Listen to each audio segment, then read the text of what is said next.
Elex is what I would consider a back to the roots type of thing. I know that Resident 3 said the same thing back then, but it really didn't feel like they went back to the roots, with the exception of the factions. Elex came out in 2017 on PS4, Xbox One, and PC from Piranha Bytes, and they announced it in 2015, and they would end up partnering with Nordic Games, later THQ Nordic. So what I mean by going back to the roots is the game's, narrative. Sure, it's futuristic and all, but what I'm trying to say is that they went back to the old ways of gameplay styles.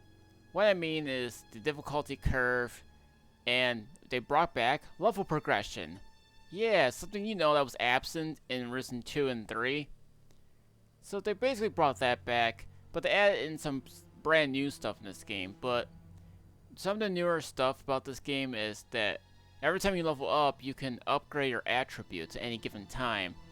But you still need a trainer in order to learn certain skills like increase melee damage, maybe have better armor, and whatever.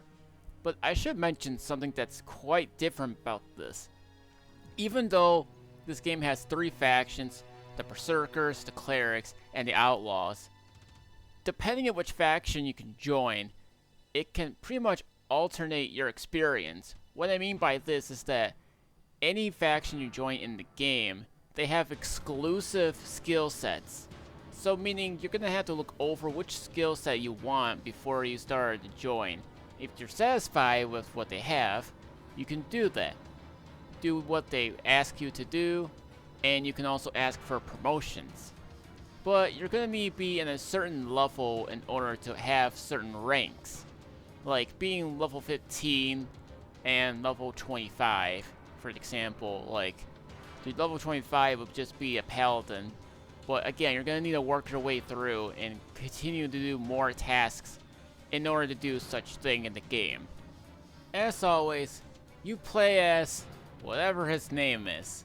Yeah, that's always gonna be the thing about Piranha Byte games. You're always gonna play. What do you mean he's got a name? Oh, great. Oh, so we got a character name for once? Yeah, that's right. His name is Jax.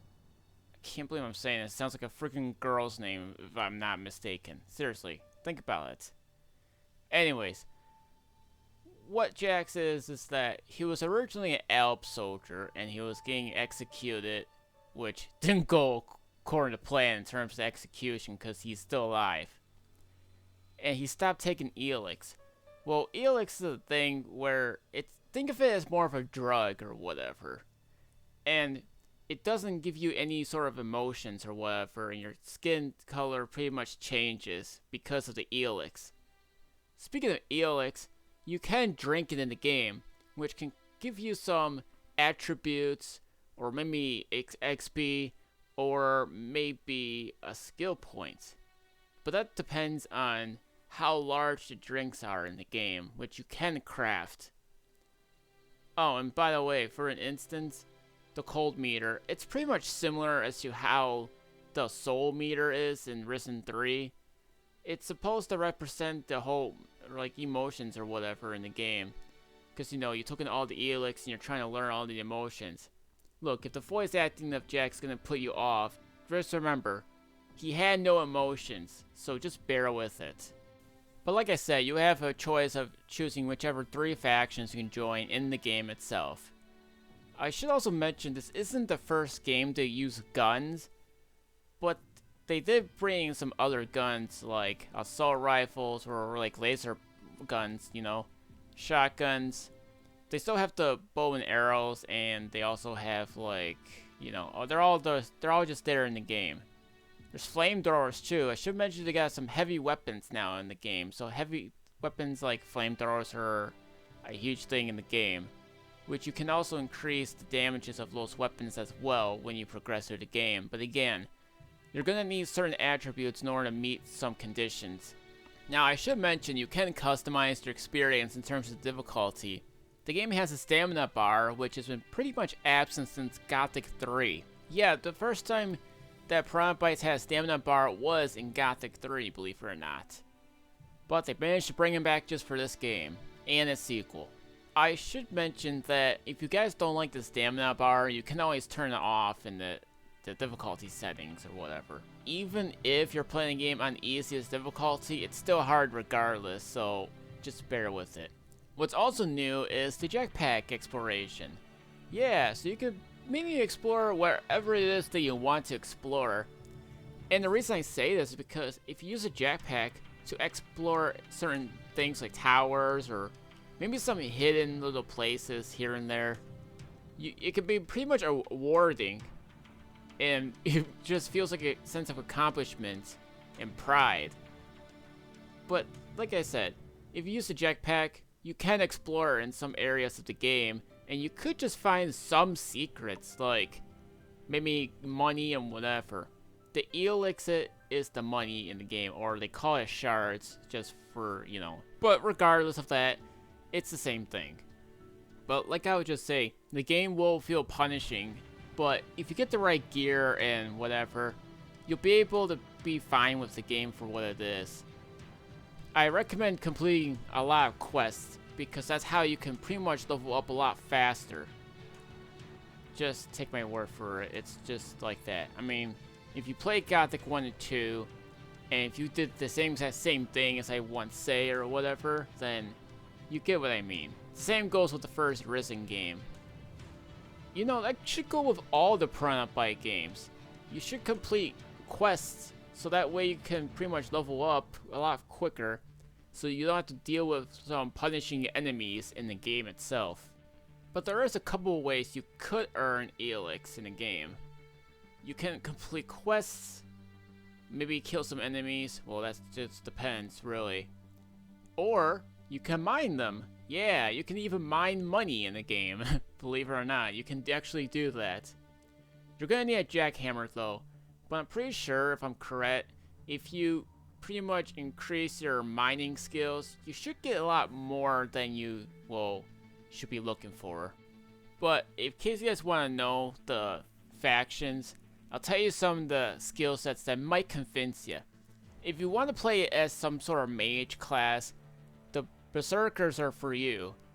You can increase the mana, and you can also learn 3 types of magic, well, in terms of combat wise. You can do fire, frost, and poison in terms of attacking. But you can also learn healing spells as well as a couple of others. There isn't much to offer in terms of mage, but it should be enough to satisfy you. If you want to play more of a range type class, the clerics are for you. Anything else, the outlaws. But I'll leave it up to you guys to decide that. I also found out, like, I was looking through the achievement list and I found out you can start a relationship. Well, that's something new. The only 2 people that you could start a relationship, as far as I can tell, is a girl named Nasty, and there's another girl in the game that's Mage. But you get what I mean. You can start a relationship, but you're gonna have to earn, like, the reputation, be great in the game or whatever, and that's pretty much it. But the relationship stuff should be somewhat easy to understand. But yeah, you can fight enemies like birds, dinosaurs, enemy mutants, some different groups of enemies that will try to shoot you down or fight you or whatever, and giants. I'm not making this up. So you have, like, in terms of melee, you could pretty much combat in terms of light or heavy, but just remember your stamina comes to play if you do choose to play in stamina mode. I kind of recommend the stamina stuff to be on, just so the gameplay can feel a bit more engaging, or at least just give you the best experience. So you guys, like I said, you got your light attack, your heavy attack, but there's a special meter where if you increase it and you press the Y button, or at least the upper face button, you could do a devastating attack which can cause heavy damage to your enemies. I recommend turning all the way up and then execute the button, and then you're all set. But be wise on it, because sometimes you could miss for some reason being.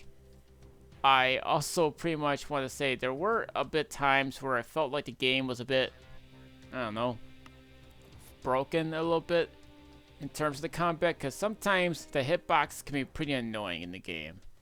even when I'm not getting hit by them, I still got hit regardless, which is questionable if you ask me. Now, just like Risen 2 and 3, you can have any sort of companion with you. And you can even do quests with companions, or at least do companion quests. I mean, to be fair, Risen games had the companion quests, so it kind of makes sense for this game to have it as well, considering it's piranha bytes. But I do want to talk about some game-breaking issues for 1 second. It's not too much, but you should still know ahead of time. For one thing, for some weird reason, certain parts of the world just wouldn't load up properly, and I had to restart the game because sometimes I would fall through the level for some reason being. I also want to mention that I got stuck on the steps. I'm not kidding you, I got stuck on stairs for whatever reason being. So I, again, restart the game. If you guys are going to encounter some glitches, restart the game and you're all said and done. That's the only way I was able to fix this problem, so that was about it. Now, I did talk about the teleportation stuff in Risen 3, but you can find teleportation stuff. But this time, you don't need any sort of teleportation stones like you would in the third game. So you touch the teleporter, and the game will say, hey, you got the teleporter, and you're all set. But there is a skill set that you can pretty much find all the teleporters on the map, but you're gonna have to go still touch it if you guys want to really like teleport to it and whatnot. So remember the praying shrines in Gothic 2 and 3? Well, they're back, kind of. They're in the game, and if you pray to them, you can gain experience.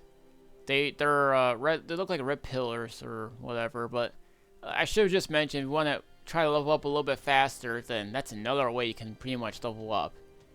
Sure, it doesn't seem much, but once you keep playing or finding these shrines and whatnot, you'll be able to level up and do pretty good in the game. Depending as to who you kill in the game, it can pretty much affect your story, or at least whichever dialogue you choose to even talk. That's another way to pretty much like talk about when it comes to the cold meter.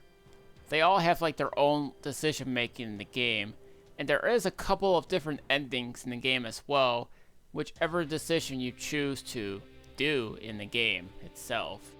And look, sure the combat in the game is janky, but it's still satisfying to play. But the control wise, again, it's always going to be typical Piranha Bytes with their strange, questionable controls, but yet you'll somehow get used to it at some point in the game.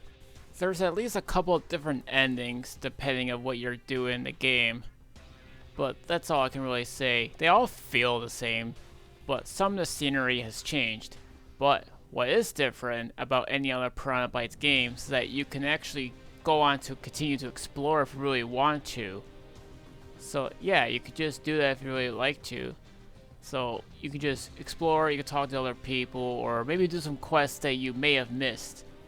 But yeah, there is an epilogue quest you can do after beating the game, and that's pretty much what I can tell you guys from here on then. So after you talk to everybody at the quests, you basically completed the game. But again, you can just freely explore if you really want to. The sequel also has the same exact effect when it comes to exploration after beating the game. Like I was saying back then, it pretty much felt like it was going back to its original roots in terms of the game's difficulty, the whole exploration and whatnot. So I think they did a pretty good job with this one. So one of these days I'll probably talk about Elex 2 if I get the time and day to do such thing. All I could say is that I think Elex would be a good game for you guys to play. It's not all means perfect, but it's something for you guys to look into.